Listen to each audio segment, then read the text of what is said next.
Buenas tardes, mi nombre es Leonardo López, soy estudiante de la Facultad de Arquitectura y Diseño, Escuela de Arquitectura.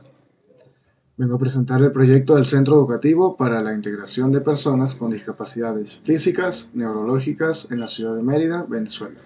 Se presentan escasas unidades educativas con la capacidad de dar un aporte significativo para los estudiantes que requieren de una atención especializada en la ciudad de Mérida, que a pesar de hasta hace pocos años se implementaron las llamadas escuelas inclusivas en complemento a las instituciones regulares.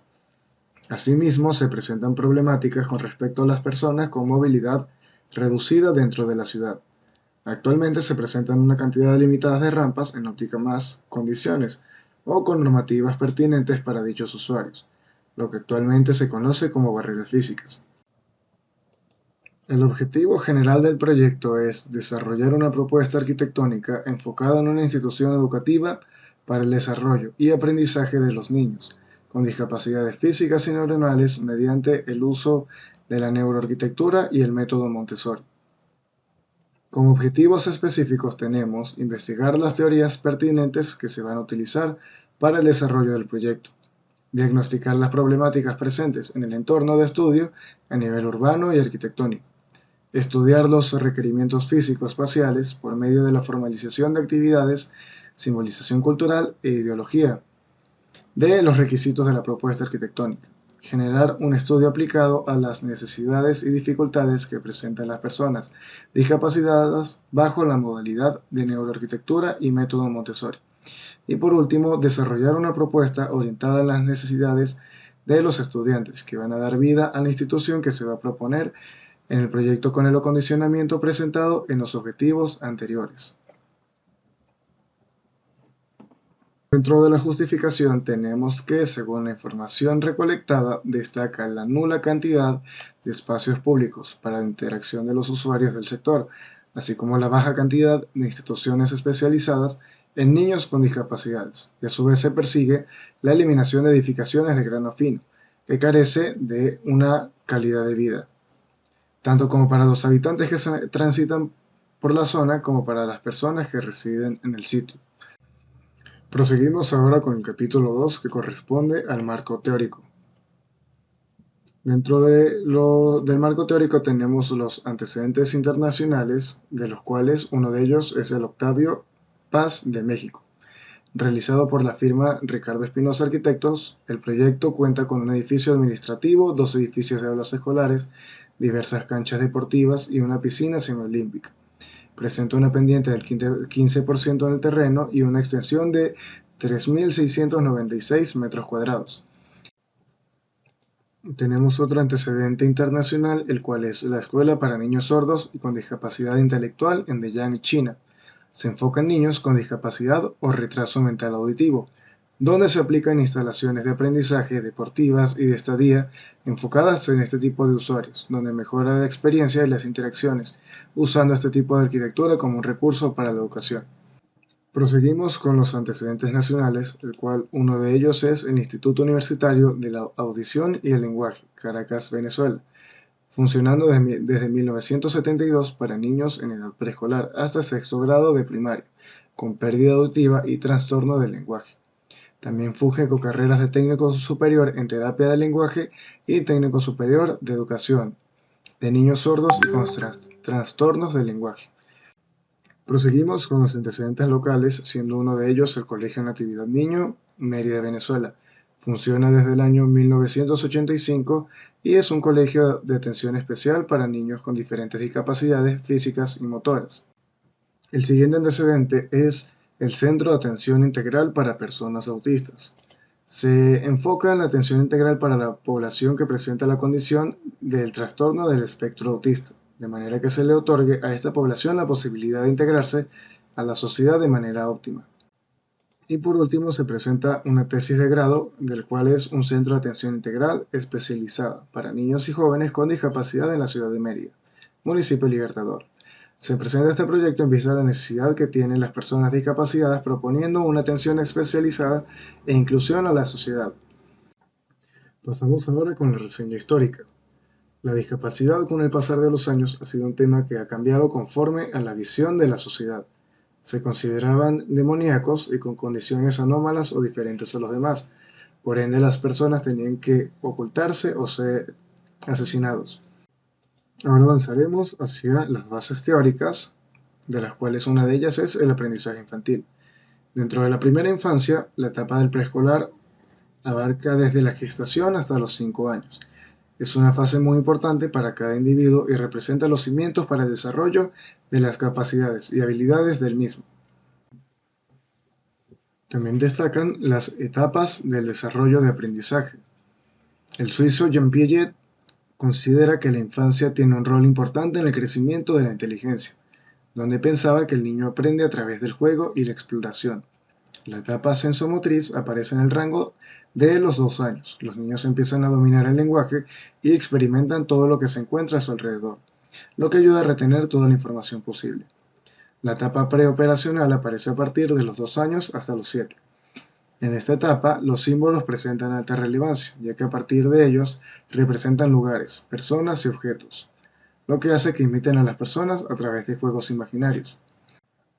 Procedemos con la etapa de razonamiento lógico, que abarca desde los 7 hasta los 11 años, donde los niños comienzan a pensar y razonar un poco más como adultos. Se comienzan a crear relaciones con objetos y razonan, piensan y reflexionan de manera lógica. La etapa del pensamiento abstracto es cuando Piaget establece que a partir de los 12 años y la adolescencia el desarrollo del pensamiento abstracto se produce de manera más completa. Y por último, las funciones cognitivas. En este punto destacan los factores mencionados anteriormente como son la memoria, la atención, el lenguaje, la percepción y la inteligencia.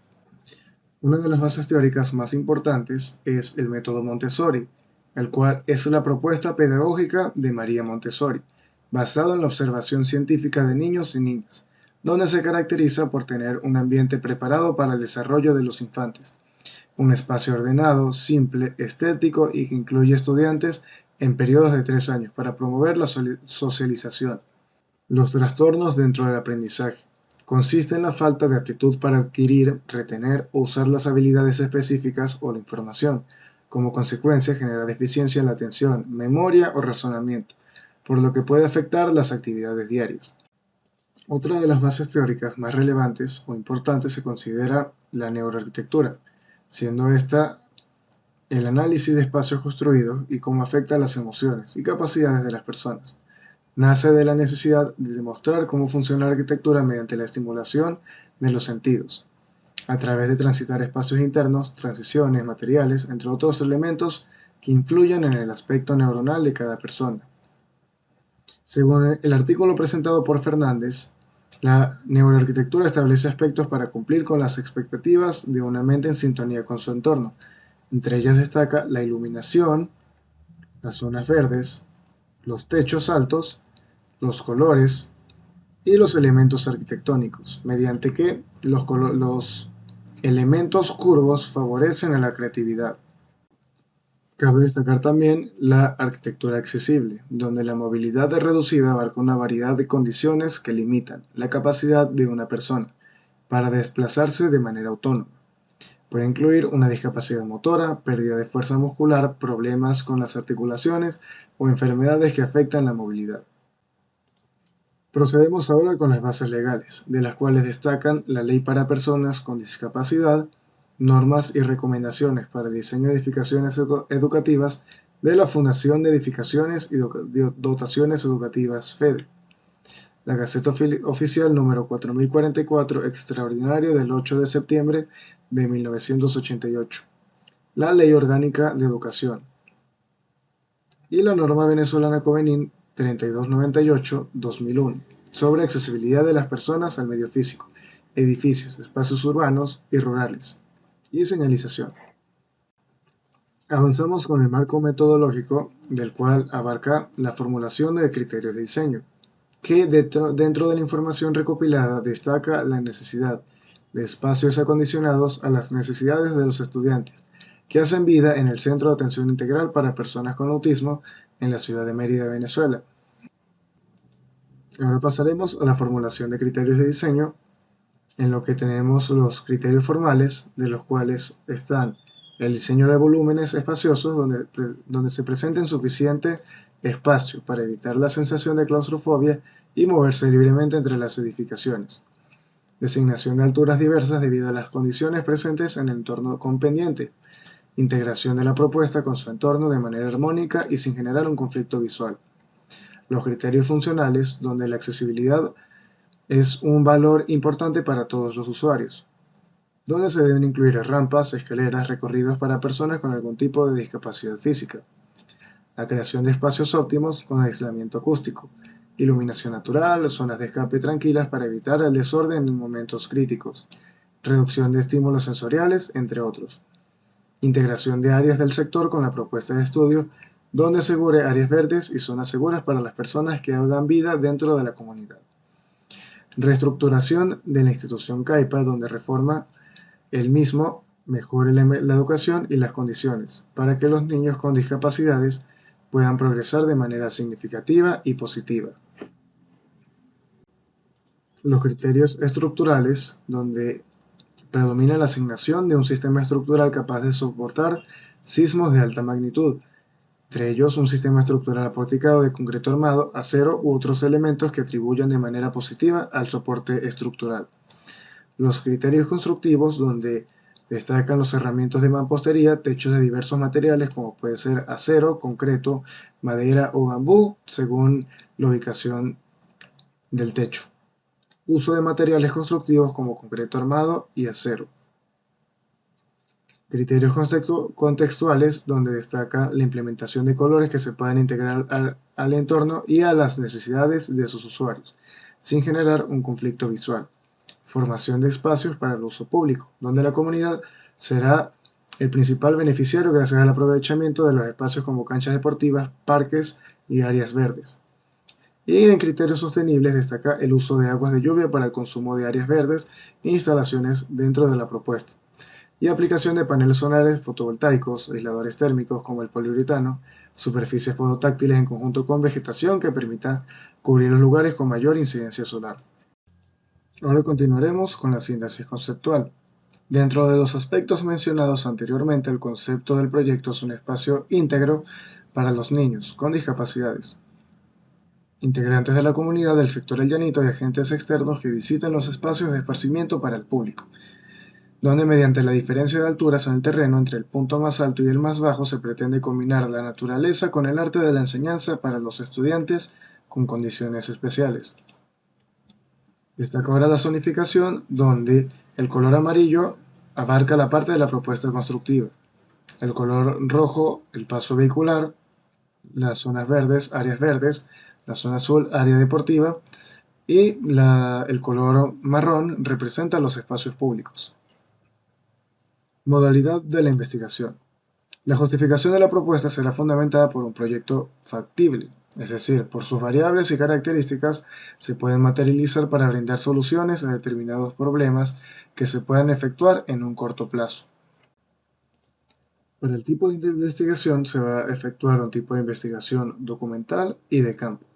Dentro de la investigación documental, según Ortega, es una técnica de investigación cualitativa que recopila y selecciona información en base a la lectura de documentos, libros, revistas, periódicos, grabaciones, filmaciones, bibliografías, todo lo correspondiente a algún elemento que permita la conservación de documentos físicos o digitales. Se refiere a una metodología de investigación que implica la recopilación directa y observación de datos en el lugar que ocurre en el sitio de estudio.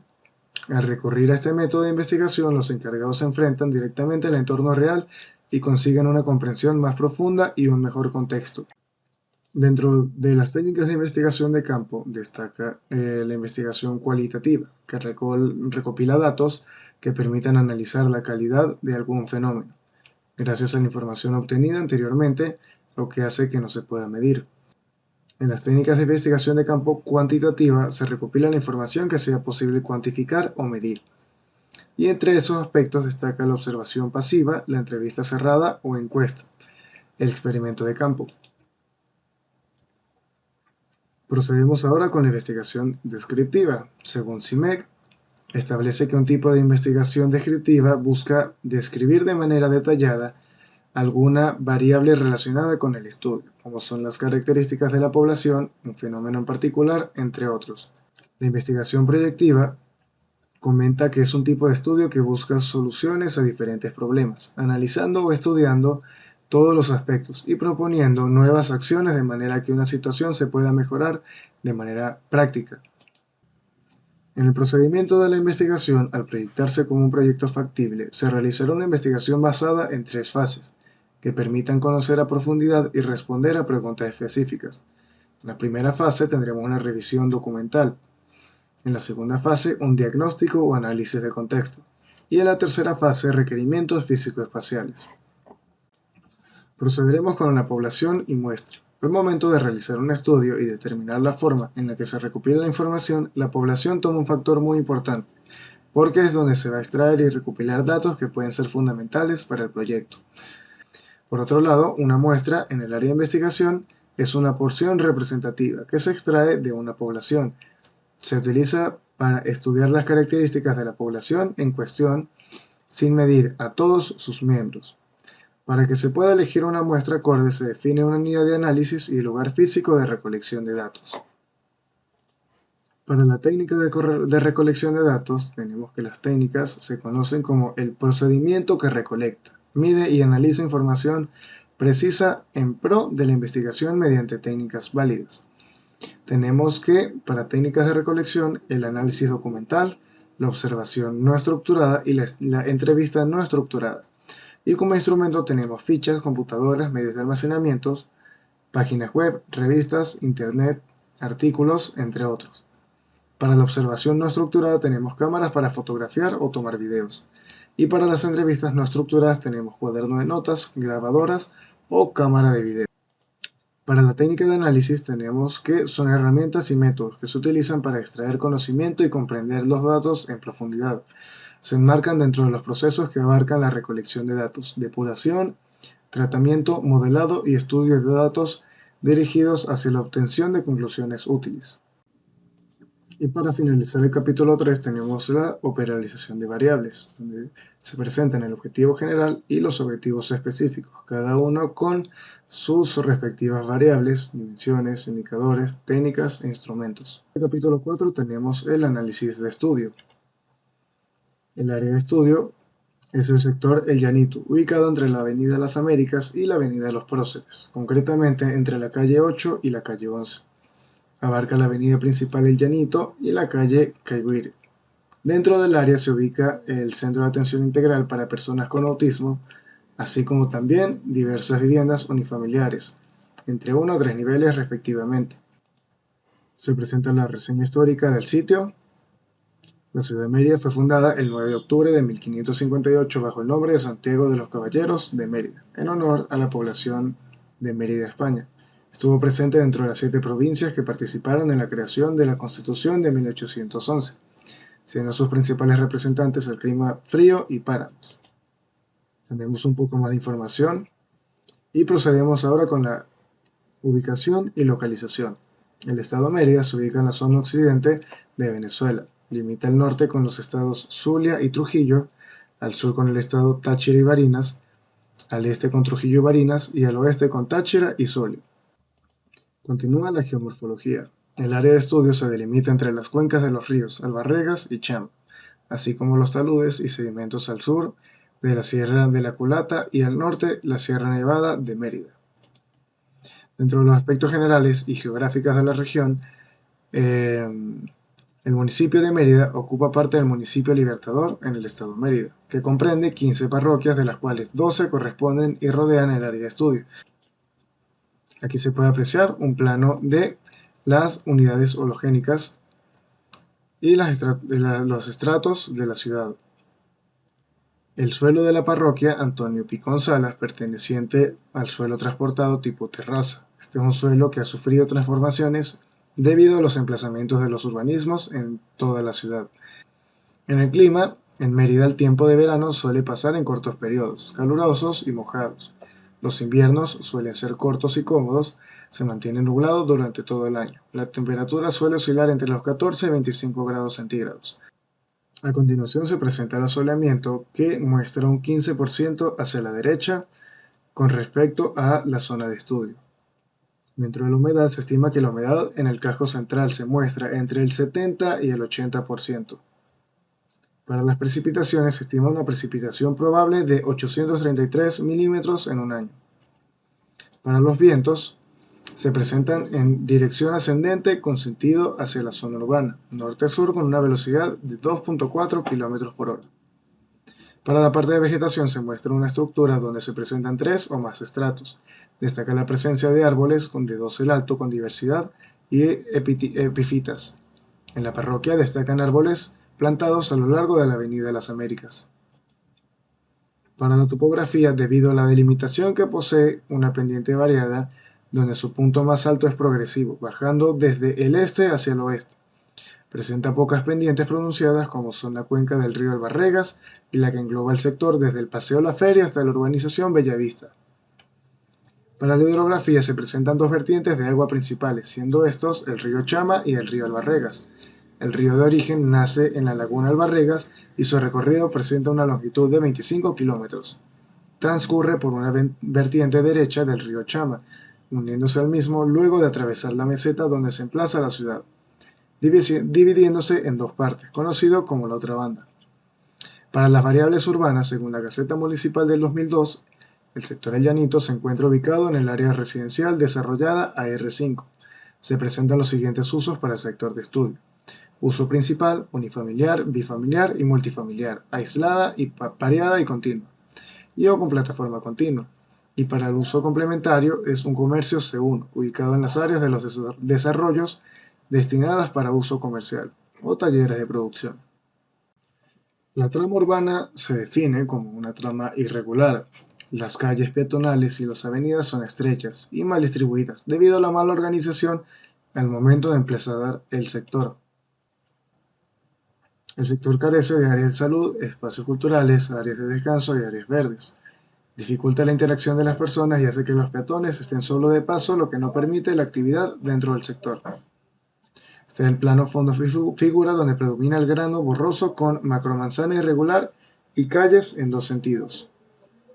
Para la movilidad vehicular, el recorrido en el sector de estudio se presenta de manera poco concurrida, debido a la presencia de dos de las avenidas principales de la ciudad en sus lados adyacentes. Además de las avenidas, se presenta un flujo vehicular medio y bajo, debido a la cantidad de personas que residen en el sector.